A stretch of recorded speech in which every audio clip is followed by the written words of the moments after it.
बीडमधील जे सरपंच संतोष देशमुख हत्या प्रकरण आहे, तर त्या हत्या प्रकरणात जवळजवळ आज 8 आरोपींना मोका हा कायदा लावण्यात आलेला आहे.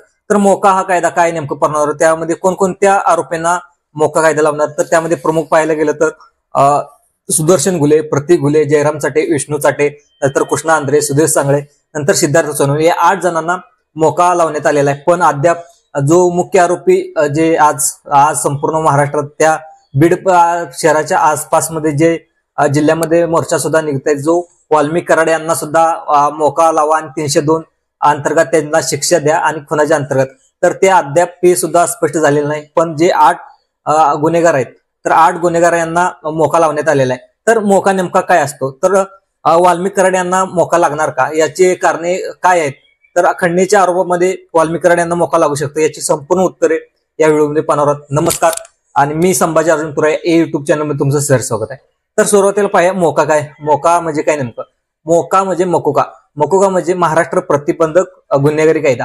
तर ह्याच्यामध्ये इंग्लिशमध्ये त्याला म्हणलं जाते महाराष्ट्र ऑर्गनायझर कंट्रोल क्राईम. तर मित्रांनो, ह्या मोका अंतर्गत कोणकोणत्या गुन्हेगाराला मोका लागू शकतो, तर जे संघटित गुन्हेगारी करतात, जे टोळीने गुन्हे करतात, त्या लोकांना हा मोका हा कार्य करतात. फक्त भारतात न लागता फक्त महाराष्ट्रामध्ये ज्यावेळेस टोळी होत होती पाठिंबाच्या काळामध्ये, पाठिंबाच्या तत्कालीन महाराष्ट्र सरकारने हा मोका कायदा महाराष्ट्रात लागू केलेला आहे. तर या ह्याच्यामध्ये ज्यावेळेस मुंबई असेल, नंतर पुणे असेल, या शहरामध्ये टोळी युद्ध होत होते, त्यावेळेस मोका लावण्याची तत्कालीन महाराष्ट्र सरकारने त्यावेळेस एक नवीन कायदा लागू केला, त्यामुळे मोका. तर मोका कोणकोणत्या गोष्टींना लागू शकतो, जे तस्करी करतात, नंतर जे एखाद्या व्यक्तीला सुपारी देऊन हत्येचा कट रचतात, अशा लोकांना सुद्धा मोका लागू शकतो. जे अवैध धंदा करत असतात टोळी पद्धतीने, याच्यावर सुद्धा मोका लागू शकतात. तर दुसरं कारण, महत्वाचं कारण पाहायला गेलं तर, जो गुन्हेगार ह्याच्या मोका लागायच्या अगोदर त्याचे पोलीस स्टेशनमध्ये, नंतर कोर्टामध्ये हत्या असेल, हत्येचा प्रयत्न असेल, याचे 3 ते 4 गुन्हे असणे आवश्यक आहे, त्यामुळे त्याच्यावरती मोका लागू शकतो. तर हा संघटित पद्धतीने टोळी युद्ध करण्याचा प्रयत्न करतात, त्याच्यावरती हा मोका लागू शकतो. तर ह्या 8 जणांवरती मोका लागलेला, सुधीर सांगळे असेल, विष्णू साठे असेल, नंतर प्रतीक घुले असेल, केदार असेल, सिद्धार्थ सोनवणे असेल, या 8 जणांना मोका लागला. तर हे ज्यावेळेस न्यायालयामध्ये कोणत्या गोष्टी सिद्ध केल्या, की पोलीस असेल, नंतर सीआयडीने, त्यामुळे आज मोका त्यांना लावण्यात आला. तर महत्वाच्या गोष्टी पाहायला गेलं तर, जे सर्व आरोपी आहेत ते टोळीने बीड शहरात दहशत माजवण्याचा प्रयत्न करतात. ज्या बीड शहरामध्ये नवीन कंपन्या आलेल्या, उद्योजक आलेले असतात, कंपन्या आलेल्या असतात, त्यांना धमकवण्याचा प्रयत्न करतात आणि त्यांच्यावरती खंडणी उकळण्याचा प्रयत्न करतात आणि संघटित गुन्हेगारी करून हत्येचा प्रयत्न हे ह्या संघटित गुन्हेगारांनी केलेला आहे. त्यामुळे विष्णू चाटे, नंतर सुदर्शन घुले यांच्यावरती मोका हा कायदा लागलेला आहे. तर सध्या जो वाल्मिक कराड आहे, वाल्मिक कराड यांच्यावरती मोका लागलेला आहे का, ते सुद्धा लागणार का, हे सुद्धा महत्वाचं पाहावं लागणार आहे. तर ज्यावेळेस वाल्मिक कराड आणि सुदर्शन घुले यांचं सुद्धा ज्यावेळेस 6 डिसेंबर रोजी संभाषण झाले असे हे पोलीस तपासात सुद्धा समोर आलेलं आहे. तर नेमकं कोणतं संभाषण झालं हे सुद्धा पाहणं महत्वाचं आहे. तर संभाषण कोणा संदर्भात झालं असेल तर वाल्मिक कराड यांना सुद्धा मोका नक्कीच लागू शकतो आणि मोका अंतर्गत 302 हा कलम सुद्धा नक्कीच वाल्मिक कराडावरती लागू शकतं. तर 6 डिसेंबर नंतर लगेच 9 डिसेंबरला सरपंच संतोष देशमुख यांची हत्या झालेली आहे. त्यामुळं नेमकं वाल्मिक कराड आणि सुदर्शन घुलेमध्ये कोणतं संभाषण झालं हे सुद्धा पाहावं लागणार आहे.